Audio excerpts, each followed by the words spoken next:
they're going to go home. Well, we did the go home part. They lost the case. It's been fully adjudicated. They have a lawful removal order, and so they've been sent home. That's literally the process the previous guys told us and Congress, that Mayorkas told Congress was going to happen. That when you lose the case, you go home. If people who lose their cases get to stay, that's not due process. That's just the complete suspension of all of our immigration laws and national sovereignty. And of course, by the way, we're going to respect parental rights. When you're deporting an illegal alien and they want to bring their kids with them when they leave, of course we're not going to stand in the way of that. Now, I would say as a separate note, it's absurd as a country that we have a policy of declaring the children of illegal aliens to be automatic citizens. That doesn't even come up in this case because it's not relevant to the point that the mother wanted to bring her children with her. And of course we will honor and respect that. Hey, Stephen, can I follow up on that?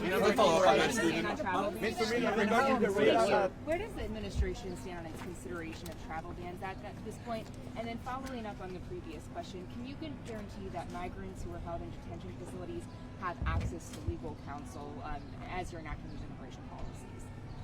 Well, on the first point, it's still under consideration. We'll have an update when we have an update. And on the second point, illegal aliens will be given access to exactly what they're entitled to under current laws and court rulings, no more and no less. Obviously, it's this administration's view that illegal aliens should be able to be deported swiftly and quickly, and it should be as simple as, are you lawfully in the United States? No. If you are not, then you should go home. Like in a sane country, that would be the system. If you know that a person trespassed illegally in your property, you send them out of your property that quickly.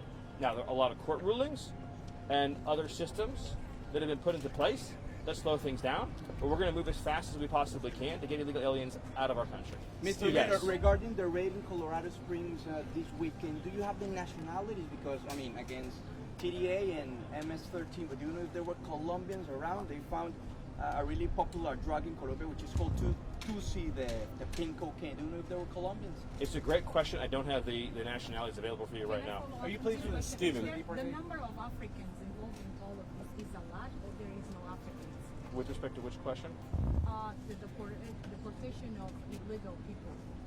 Well, I mean, it includes everyone who came illegally in the last number of years. But in terms of percentage, is a lot of Africans? I don't have the exact percentage in terms of the breakdown, but it's certainly true that the flows of illegal immigration that came in the last 4 years included many from not only Central America, not only Mexico, but all of Latin America, and of course Africa, Asia, Middle East, basically everywhere but Antarctica. Stephen, during the campaign, Negotiations with Iran. I don't have any update enough for you. Can you give us an update on how the president's meeting with Speaker Johnson went? The two judges for the media outrage of these judges that were arrested. Some of the outrage we haven't had long. Yes. If you commit a federal obstruction crime, you will go to jail. There are explicit. It's amazing to me how the left defines democracy as that Congress passes a law and then local officials should religiously violate those laws with no consequences. Congress passed a series of laws over the years making it a crime to harbor, to smuggle, to evade, to obstruct, particularly and specifically in the context of immigration enforcement. So when you have a federal judge who engages in plain, direct, overt, intentional, and willful violation of those federal laws, of course they'll be arrested and of course they belong in jail. Stephen, you guys ran on targeting violent criminals, worst of the worst. I'm not disputing any of the facts around the cases of these women who were deported and removed with their kids, but given you're looking for more money from Congress, ICE says they need more beds, they need more money. Is it the best use of the administration's resources to be going after moms of young kids, basically? Do you yourself have an opinion on the subject? I'm more interested in yours. Well, what percentage of the, let's just pick an even number of, say, 10 million illegal aliens. Let's say that Biden released, I think it's closer to 20 million. Let's say he released 10 million illegal aliens into the country over the last 4 years. What percentage do you think we should let stay here of those 10 million? I'm not trying to do a game show. No, but I'm saying, I'm just curious if you think that's the best use of your limited dollars. Is it your view that if a Democrat president releases 10, 15, 20 million illegals into the country, they all then should get to stay forever and for all of life? Stephen, I don't have a view about what Democratic presidents do. I'm asking what the Republican president you work for and how he wants to use his resources. So you don't want to answer the question because you know the answer is obvious. everyone that Biden let in has to go home. Of course. I mean, it's a crazy thing to even ask.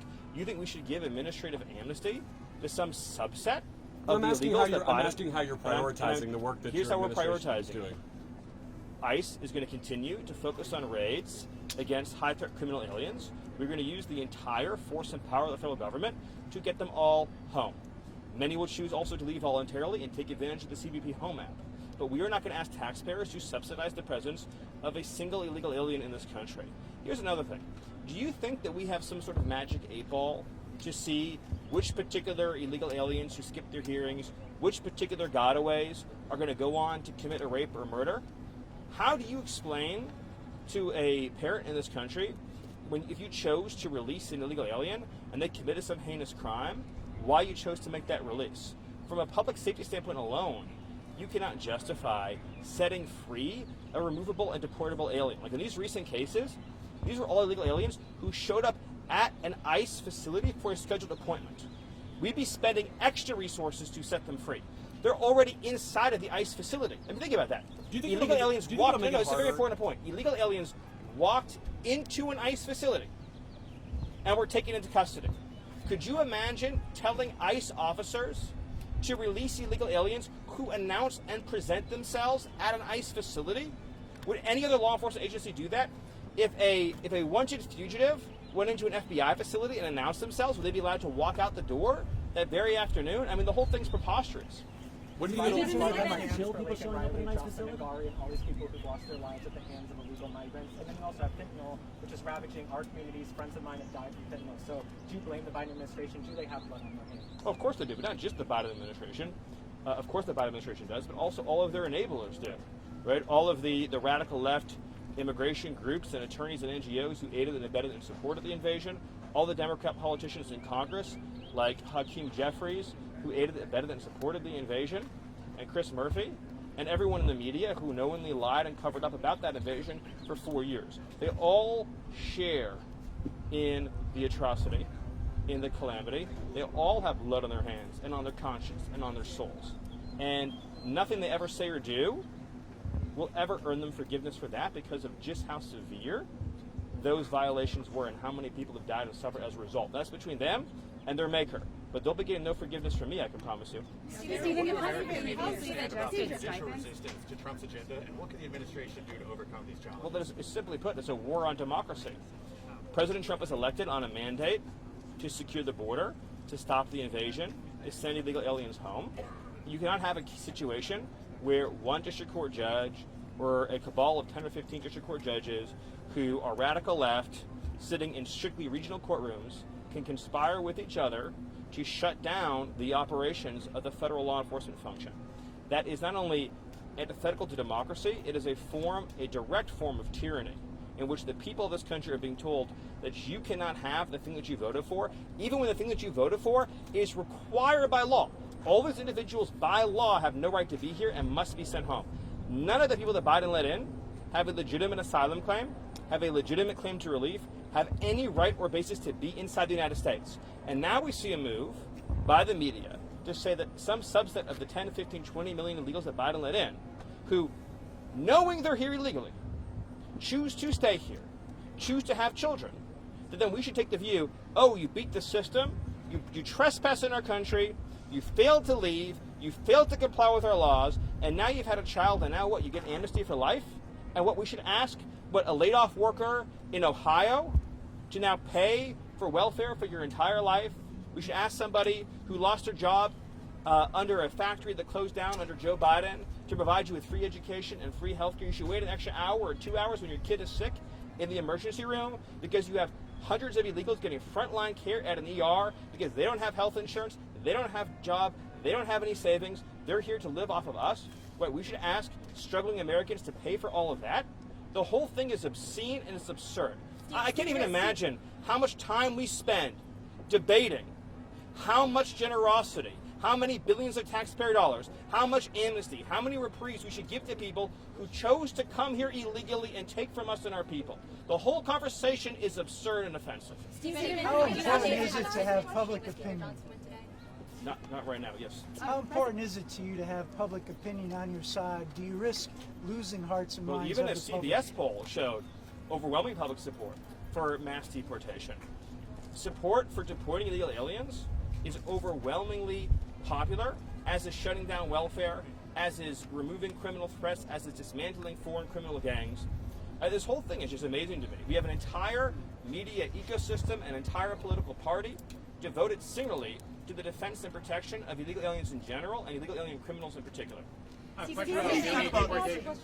satisfied are you of how the Mexican government dealt with illegal immigration? Is this what they've done enough in your mind? Or do you think Thanks to they can do President Trump's more? leadership, the Mexican government has done more than it's ever done. But it's still not even close to what we need and what the president expects. There's much more that we expect from Mexico, particularly in regard to the fentanyl threat. President Trump had previously suggested there could be stipends for people who leave the country on their own. Yes. Is that still in the works? Oh, absolutely. Is there a cost estimate for how much that will cost? Will you need Congress to act on Well, that? it'll actually save us hundreds of billions of dollars. So, a single illegal alien family, over the course of its lifetime, may cost the U.S. taxpayers over $1 million. So, when you give an illegal immigrant a check for, say, $1,000 or $2,000, whatever it may be, $3,000, to leave the country, you're saving taxpayers hundreds of thousands of dollars. It also saves money relative to us having to go out and find that illegal alien and physically arrest them and deport them, which of course we will still do. So the plan that President Trump has put into place is very simple. If you choose to stay here unlawfully, you will be fined, and by law, that fine, by the law Congress has passed, is $1,000 each day you stayed past your removal order. That's the law that Congress passed, a law that we're being told we should ignore. That's democracy. Apparently, as the media says, we should ignore the laws Congress has passed, but Congress is clear on this. You face arrest for illegal work. You face arrest for document theft. You face arrest for failure to register, as required by law. You face arrest for evading or obstructing your removal. And you also face deportation at a time and place of our choosing, including the total confiscation and forfeiture of all of your assets and income.